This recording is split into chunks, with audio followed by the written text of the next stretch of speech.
Semua orang punya rezeki, tapi tidak semua orang rezekinya barokah.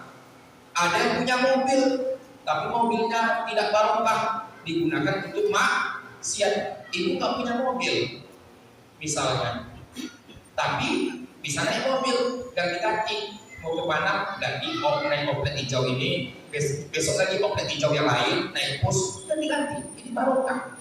Ya artinya kita tidak memiliki, tapi kita bisa menikmati. Ini barokah. Jadi harta barokah, usia barokah, hidup barokah, itu yang kita inginkan. Makanya ibu-ibu, ya itu tema kita. Hidup 2026 ini hidup kita barokah, mati meninggal dunia husnul khatimah. Pertanyaannya, Ustaz, kami ingin hidup barokah. Gimana caranya agar hidup kami ini barokah, Ustaz?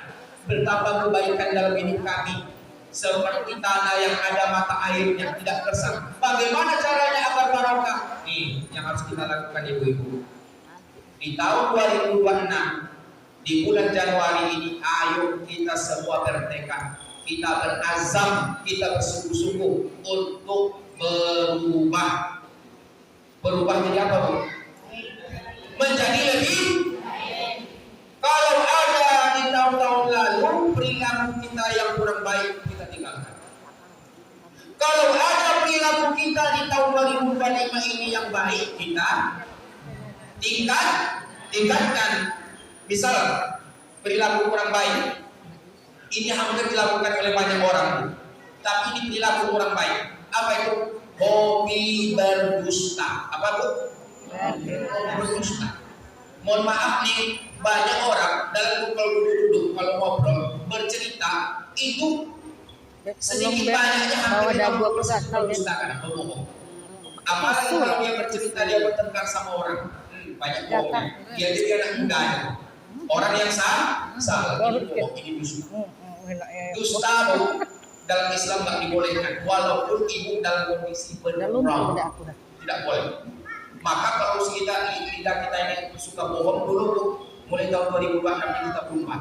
Kita setiap kata-kata yang keluar dari mulut kita ini adalah kejujuran. Dalam Islam kan bohong itu hanya pada 3 tempat yang boleh. Ya, kata Nabi, tidak boleh berdusta itu kecuali pada 3 tempat. Pertama, al-harbu. Harbu itu apa? Perang. Dalam perang boleh itu bohong tuh. Ya, kalau dalam perang berdusta boleh. Tidak mungkin kita jujur-jujur perang lawan Israel. Saya tembak ya, bertahan saya sembunyi. Itu tak umpet namanya. Boleh berbohong dalam perang. Yang kedua, al-islahu bainan nas, untuk mendamaikan orang yang berselisih. Boleh kita bohong. Pak RW, ada warga kita nih besok berkelahi, Pak RW, ya, hampir main parah.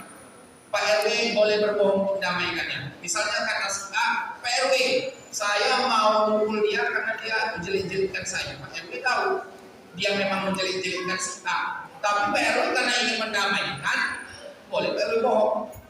Tidak ada Bang, nggak pernah saya dengar dia jelit-jelitkan abang.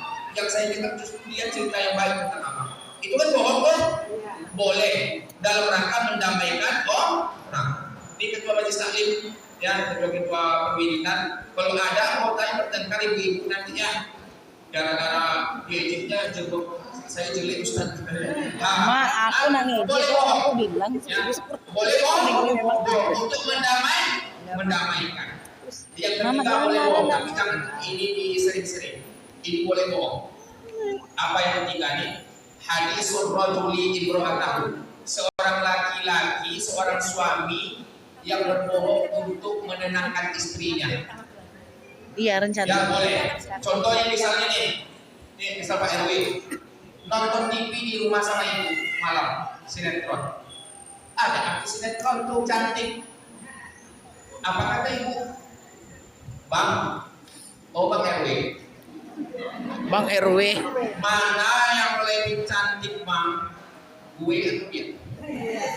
Misalnya, ada di situ. Pak RW karena takut tidur di teras, dibilangnya cantiklah adik lagi, jelek banget artis itu. Kan nampak bohongnya tuh. Misalnya kan, itu boleh Pak.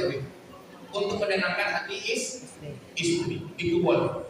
Ya, atau misalnya suami ibu pulang ke rumah, dia ngomong sama ibu, wahai Adinda, wahai istriku. Mana ada kayak gitu lagi sekarang. Beb.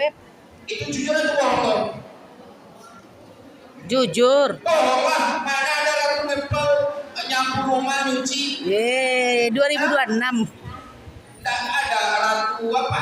Ngepel lantai di rumah. Ratu tuh pakai ada dayang-dayangnya, banyak pembantunya. Tidak ada dia nyuci piring di rumah kan. Yang dibilang sama bapak, istriku, engkaulah ratu rumah. Akan bohong ya, tapi untuk menyenangkan hati istri. Tapi jangan pulang itu ya bang ya. Kata Pak Ustadz. Kalau ratu itu ada pembantu bang. Ini saya jadi pembantu di rumah. Ini ibadah ya, ini amal sholat. Jadi kalau bohong, Iya.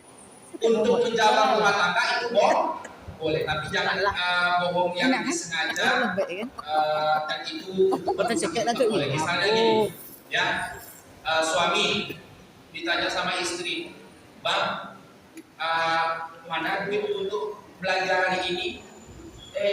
Tadi hilang, tapi mana tadi jatuhnya duit itu? Dompet tadi tak nampak. Rupanya habis untuk apa?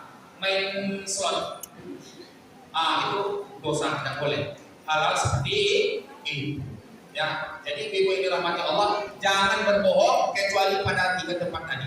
Ya, untuk Perang. mendamaikan orang yang berselisih dalam perang, kemudian untuk mendamaikan atau membuat rumah tangga itu menjadi lebih baik. Itu bohong kecil seperti itu dibolehkan. Ini sebagai pengecualian istisnanya dari Nabi SAW. Jadi yang suka bohong-bohong, yang suka berdusta, mulai tahun 2026 ini kita buat resolusi bahwa kita akan jadi orang yang jujur.